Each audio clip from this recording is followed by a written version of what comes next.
Hello, everyone. This is Frantz Derenoncourt Jr.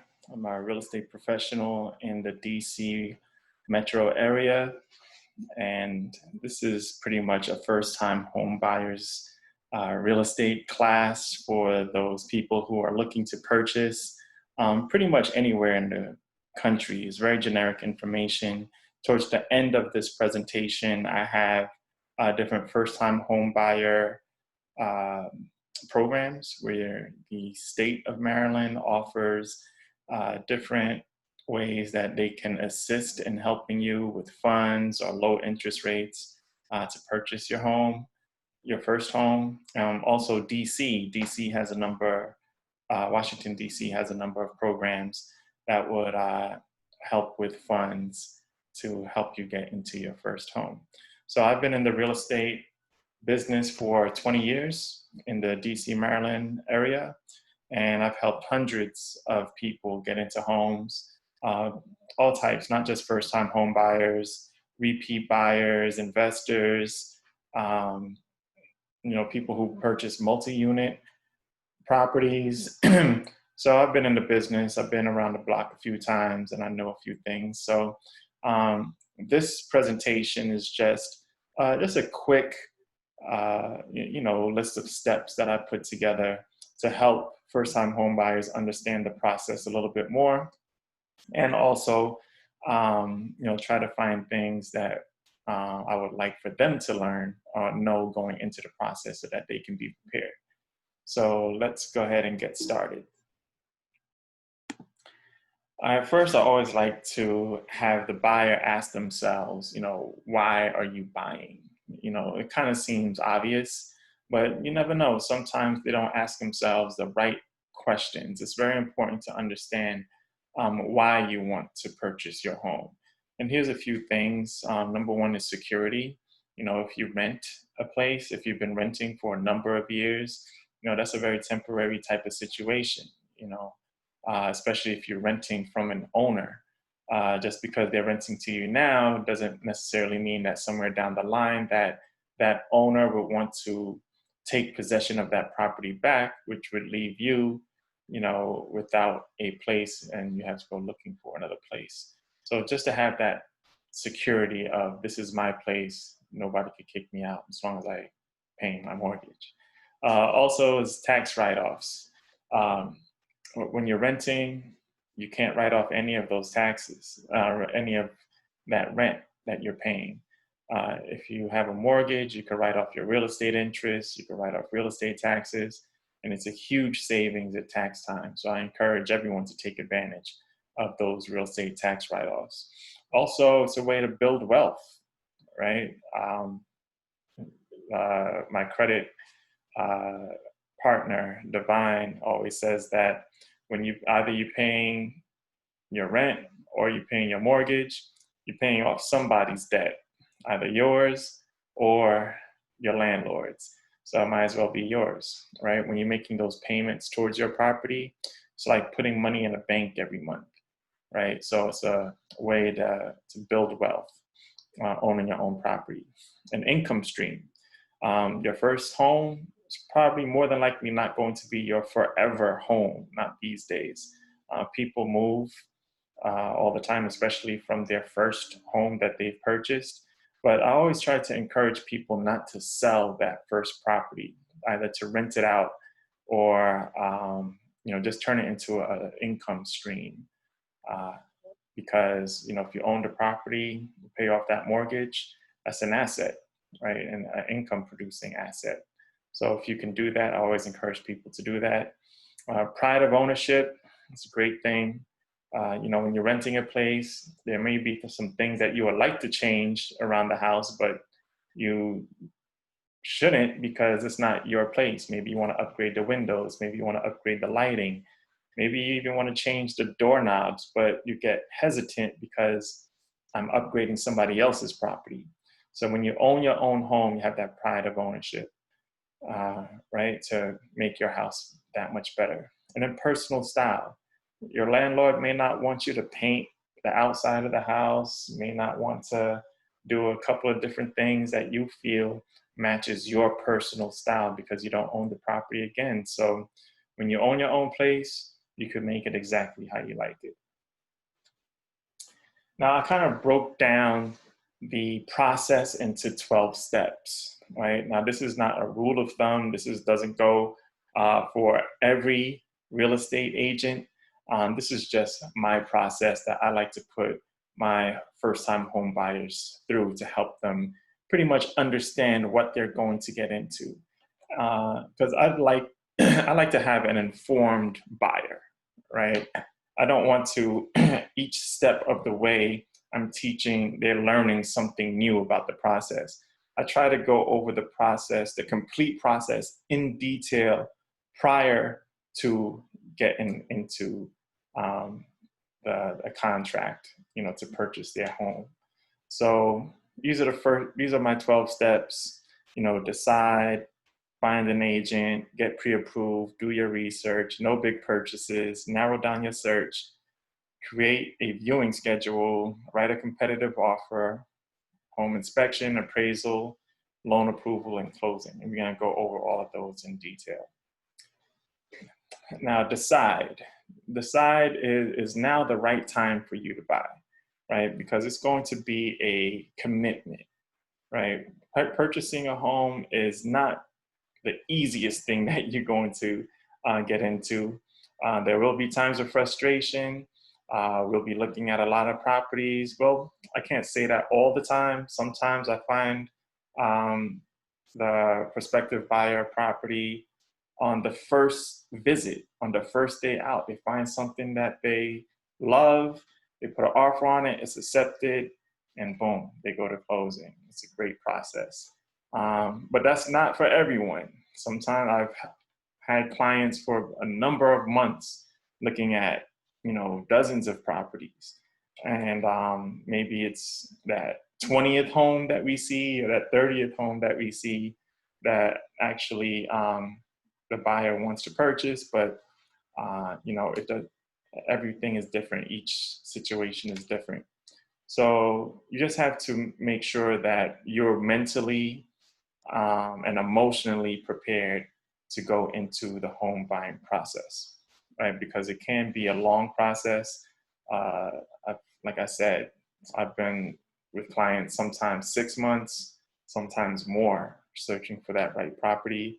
But other times, we could be looking for a week or 2 weeks, and they find that property that's right for them. So each situation is different, so just be prepared for it. Now, usually before we even meet at the first property that you're interested, I always tell my clients that you have to get pre-approved. Being pre-approved for a mortgage, that is. So what is being pre-approved? That means that you send all of your financials, your credit, all that stuff over to the loan officer, and the loan officer will review all of that information and decide how much home you can afford, right? So what you want to do is you want to find a mortgage lender. If you don't know a mortgage lender, I have plenty, right? That could do lending all over the country. So you want to find a mortgage lender, and then the mortgage lender is going to ask you for your financial information. That means like bank statements, check stubs, W-2s, tax returns, stuff like that. Also, they're going to pull your credit, right? So they want to match up your credit with your financials. And then with that information, they'll be able to tell you that you are pre-approved to purchase a house for this amount, either it be 200,000, 300,000, 400,000, whatever that amount is, then that's how much you'll be able to afford, or that's how much the bank is willing to give you to purchase a home.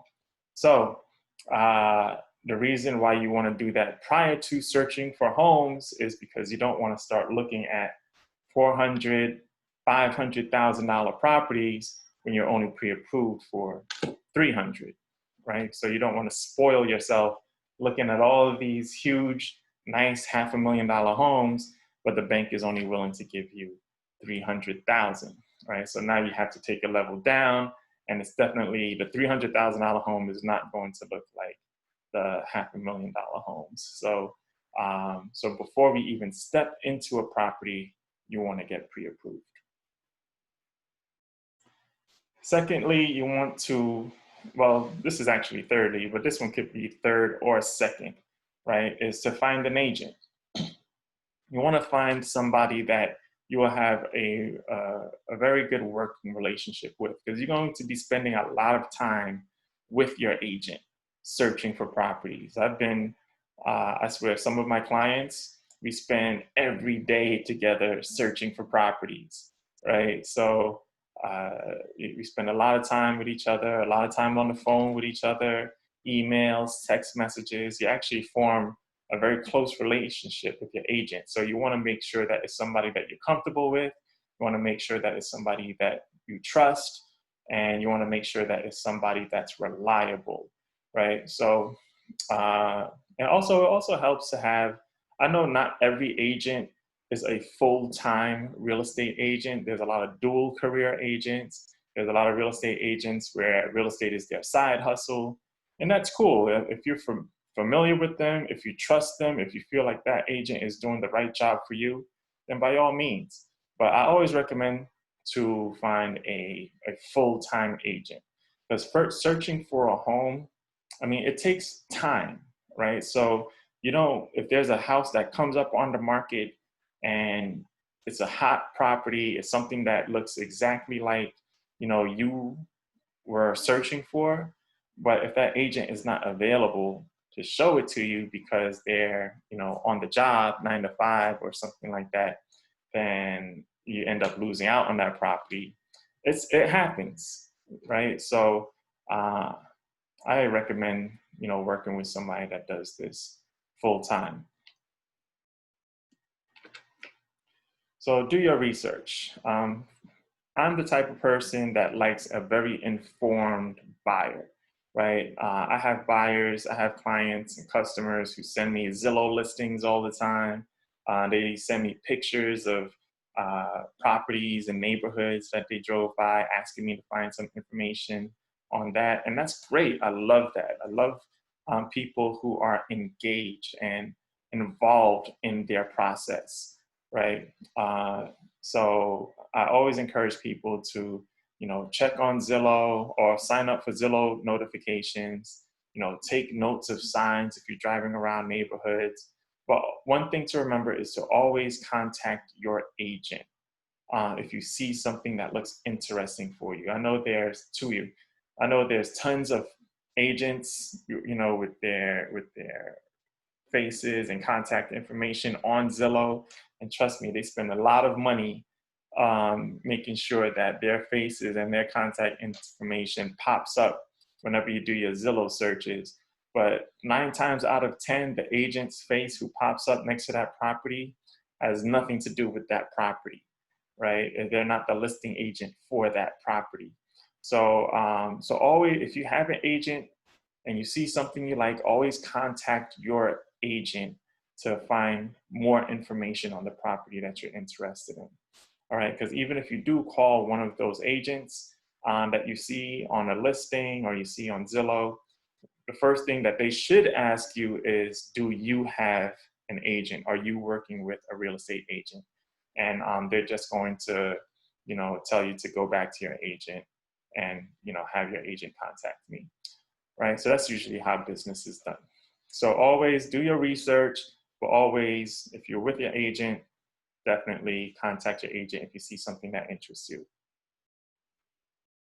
Now, during the process of purchasing your home, you don't want to make any big purchases, right? It's going to be that time frame from when you're like, okay, I made the decision that I'm going to focus on purchasing a home. Then you have to really start sacrificing, right? You don't want to buy any cars. You don't want to open any credit card accounts, right? You don't want to co-sign on any loans, and you want to save as much money as possible. So you definitely don't want to open any new credit accounts, all right? The department store, just, open any new Visa, MasterCards, Discovers, just put all of that stuff on hold until you're done purchasing your home. Because every time you apply for credit, the your credit is going to be pulled, right? And once your credit is pulled, it dings your credit report as an inquiry, and it could drop your score down a couple of points. Now, you don't want your score going down any amount of points while you're trying to purchase a home, right? You need your credit to be as high as possible because that affects your interest rate. The better interest rate you get, the lower your payment would be, the more likely you'll be able to find something that's more the style that you're looking for, right? So definitely don't open up any accounts. Absolutely do not buy a new car, right? Because that car is going to go towards your monthly liabilities. So now you get a car note, it's $300 a month. That's going to take away from the income that you have to qualify for a new house, right? So even if your car is like a clunker and it's going out every other day on you, if you're in the process of purchasing a home, just go finish the process of buying the house, and then you'll be able to go out and get your new car. And actually, it'll be easier for you to get your car once you have your home, right? Because if you have a mortgage on your credit report that's being paid, that actually increases your credit. So you'll get a better interest rate on your car loan. Don't get on anybody else's loan. Don't co-sign on loans. Like, cousins, siblings, friends, they need somebody with a good credit to co-sign on their account. Don't do it. Don't do it. As a general rule, you shouldn't do it, period. But especially when you're purchasing a home, you don't want to do that when you're in the process of that. Because who knows? Again, they're going to have to pull your credit, which dings your credit report and your credit score. And also, if that family member falls on hard times, then, and they miss a few payments, that affects you. So definitely don't do that in the process of purchasing a new home. And also save money as much as possible. All right. You may have to miss a few brunches. You may need to skip, a few weeks of buying lunch every day. Just save as much money as possible so that you have a nice cushion when you move into your new home. Now, you always want to narrow down your search, okay? Like, make a short list of neighborhoods that you want to live in that you can focus on, right? Sometimes when you have a very wide search area, it could kind of let a lot of things pop up, and you could be, spinning your wheels looking at every single property that pops up in every city that you may be interested in. But I try to advise my clients to narrow down your search into a few places where you really want to live, right? And then eventually something is going to pop up in that neighborhood that you'll be able to afford, something that you'll be able to purchase. Of course, that falls in line with your pre-approval amount. Is going to determine which neighborhood you'll be able to move into. But as a general rule of thumb, you want to narrow down your search. Also, make a list of priorities, right? Like, how many bedrooms do I need? How close to work do I want to be to? Do I need to be near public transportation? Does the house need to have a basement? Does it need to have a garage? Make your priority list 1 through 10 at least, right? Because what's going to happen is, especially with your first home generally is not going to have everything that you want in it. It's your first home, right? Unless you have the money to buy something that you want, and you want everything on your list, you're going to have to pay for it. But usually you're not going to have everything that's on your list in your first home. So it might be in a great location, and it might have the amount of space that you need, but it won't have a garage. And a garage might be on your list, but everything else is on there. Or it might have the bedrooms, it might have the garage, it might have the space, but it doesn't have the basement. And the basement was on it. So you kind of have to make a decision of what you can live with and what you can live without. That's usually what a lot of first-time home buyers have to, negotiate, with themselves. It's like, okay, do I really need this basement? Do I really need this garage? Do I really need this so-and-so? So make a list of priorities, what's the highest priority to the lowest priority. And then that way you'll be able to narrow down your search and get something that you really like. Now create a viewing schedule with your agent, right? So just communication with your agent is key, bottom line, on every single thing. You should never be afraid to ask your agent any type of questions or, communicate any type of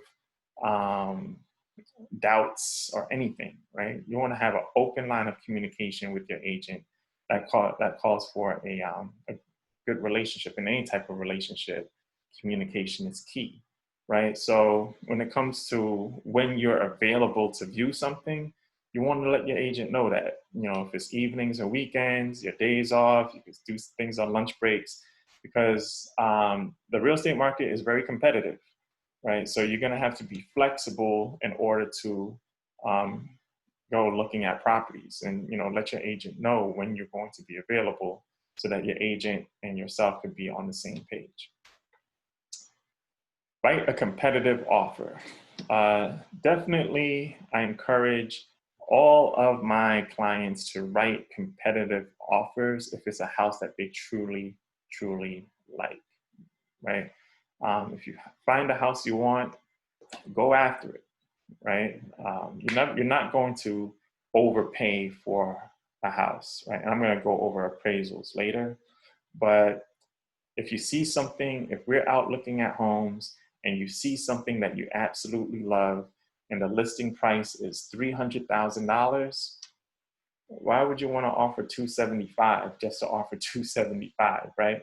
Of course, we're going to do our due diligence. We're going to pull our competitive market analysis, our CMA, just to make sure that the property is not overpriced, right? So we want to make sure that that listing price on the property that you like is a fair listing price.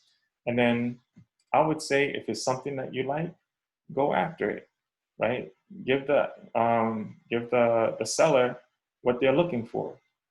Because what's going to happen is, if you lowball that offer, let's say you offer, even if you offer $10,000 less than what that seller is asking for, just because, you qualify for 300,000, you can offer 300,000, but you offer 290.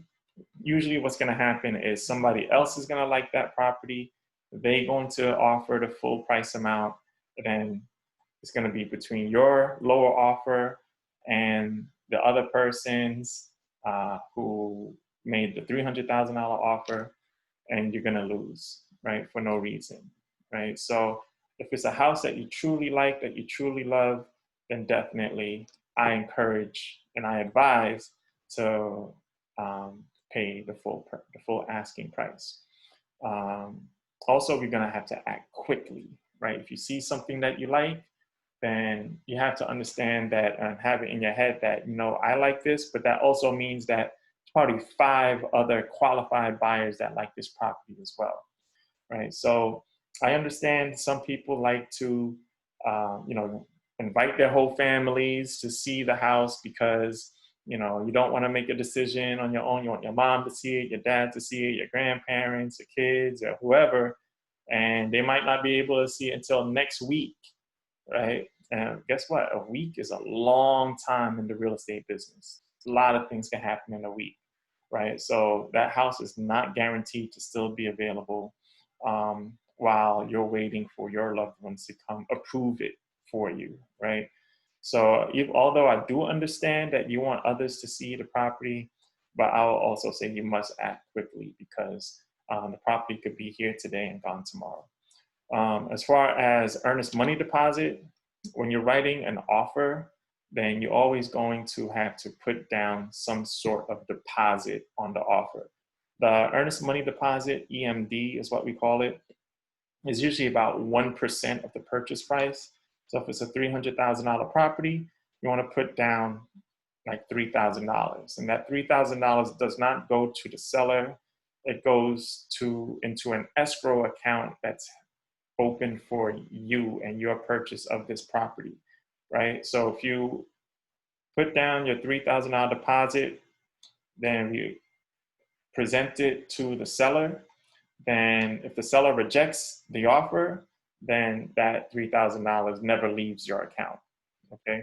If the seller accepts the offer and you get into a contract with that seller, then that $3,000 earnest money deposit is deposited with either the broker, which would be the broker of your agent that you're working with, or the title company will hold that. And that's going to be held for you to go towards your closing costs, right? So let's say your closing cost comes up to $5,000 when you're purchasing the property. That $3,000 deposit that you put down in the beginning goes towards that $5,000. So now you're only responsible for bringing $2,000, right? And there are many times, depending on if you have any type of programs or if you're getting seller help, sometimes some of that $3,000 comes back to you at the closing table.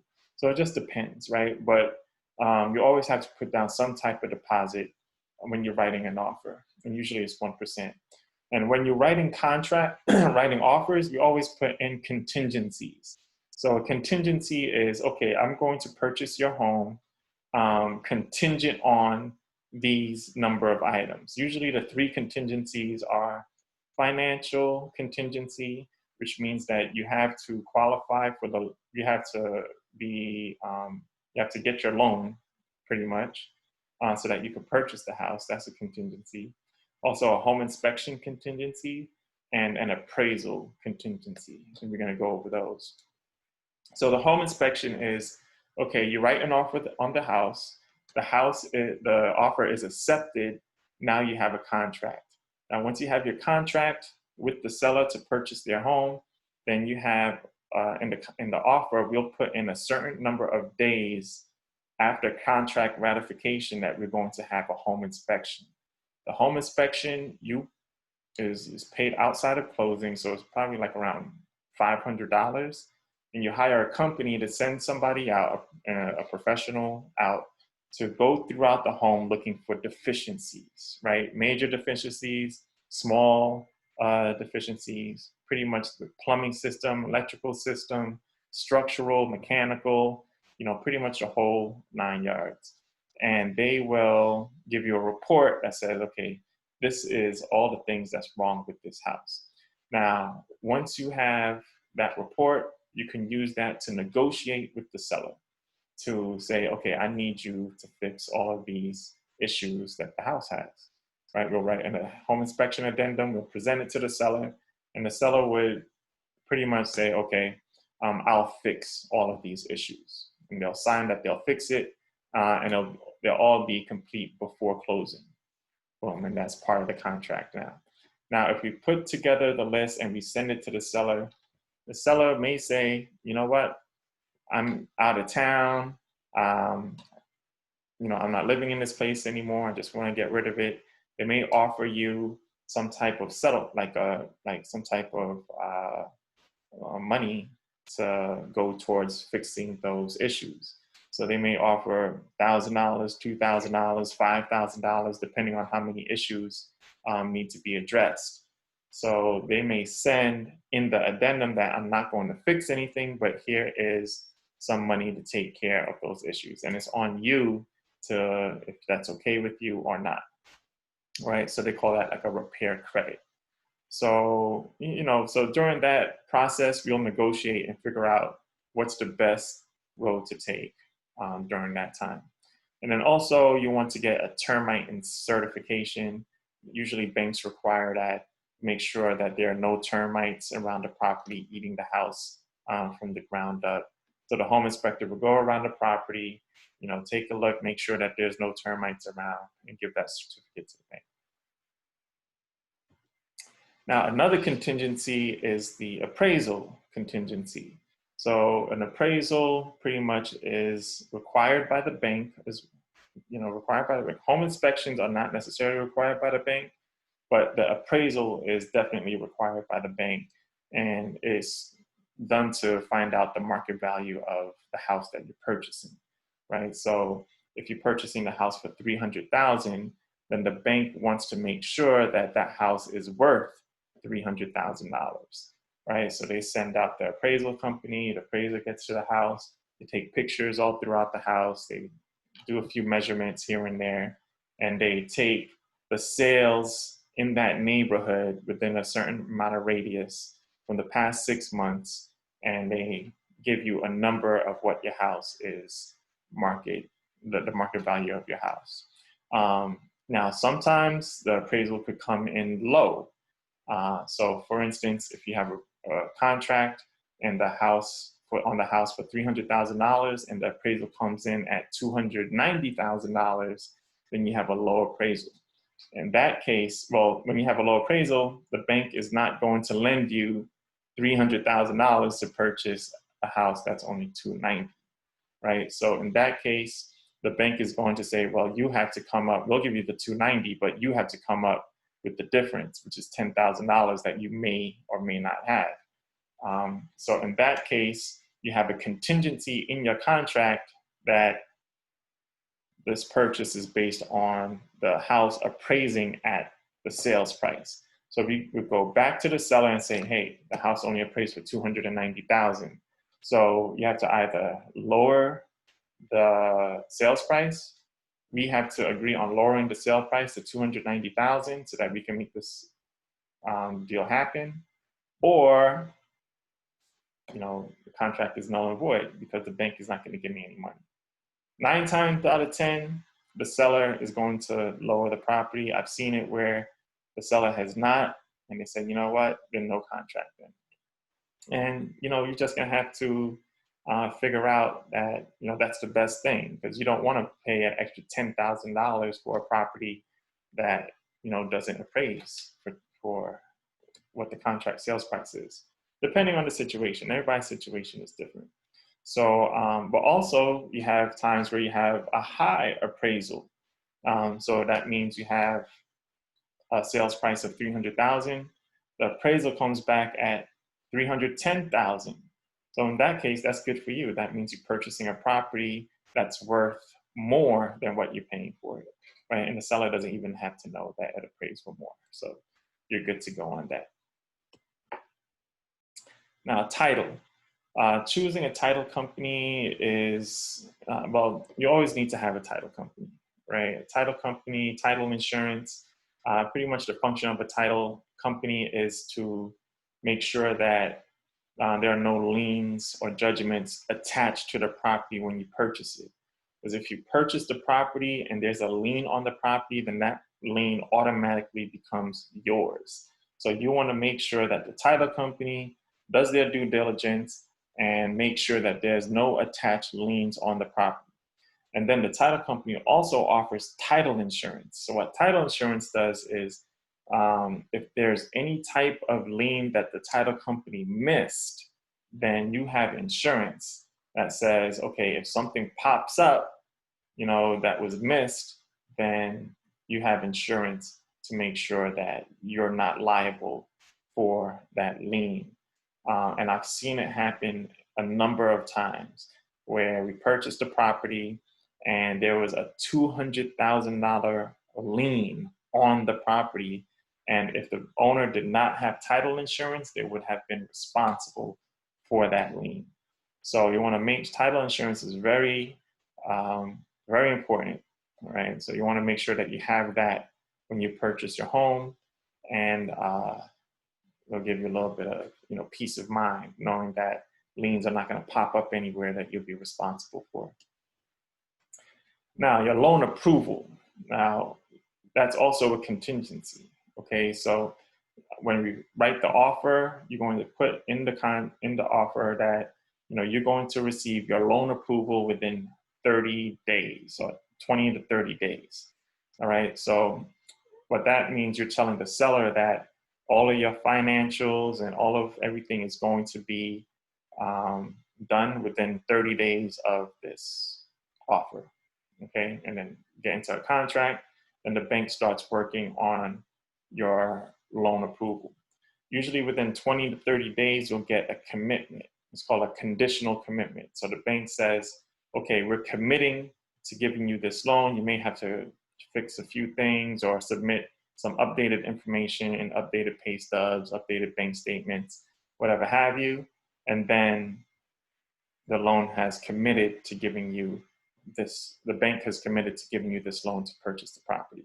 And then that will satisfy that condition, right? And then you'll receive a closing disclosure, which is sort of like an itemized list of everything that you will have to pay for, like, real estate taxes, hazard insurance, closing costs, this and the other.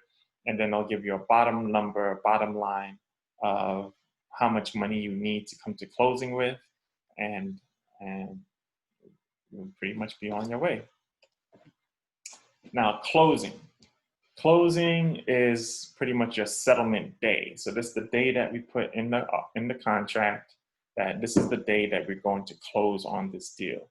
Depending on how the contract goes, sometimes it could be adjusted to if we need more time, or if things are moving very quickly, we could adjust it, so that we close a little bit sooner. But usually the closing date is 30 to 45 days from contract ratification. So that's when we all meet, some conference room, a settlement agent is there with all of the papers, the deeds, the notes, and all that stuff. And, it takes, depending on the type of deal, it takes anywhere from 30 minutes to an hour. Sign all your papers, get the keys to your house, right? So that's pretty much the whole process, right? I made it kind of quick here, but it could take some time. Like, there are definitely times of things that surprises that come up. There's times of frustration. There's times that you feel like, man, I sent this bank this same document over and over and over again. Or you may feel like someone's not doing their job. A lot of different people have to do a lot of different jobs in order to make a house sale happen, right? So it does take a lot of patience. It takes a lot of understanding, but that's what your agent is there to help you with as well, right? And then congratulations, you're a new homeowner, right? So I put in a few other things. I invited my friend, a good friend, Divine Apollon. He wasn't able to make it, but he's a credit specialist, okay? So he actually helps people who have lower credit, maybe your credit, you want to boost up your credit score a little bit higher so that you could get a better interest rate.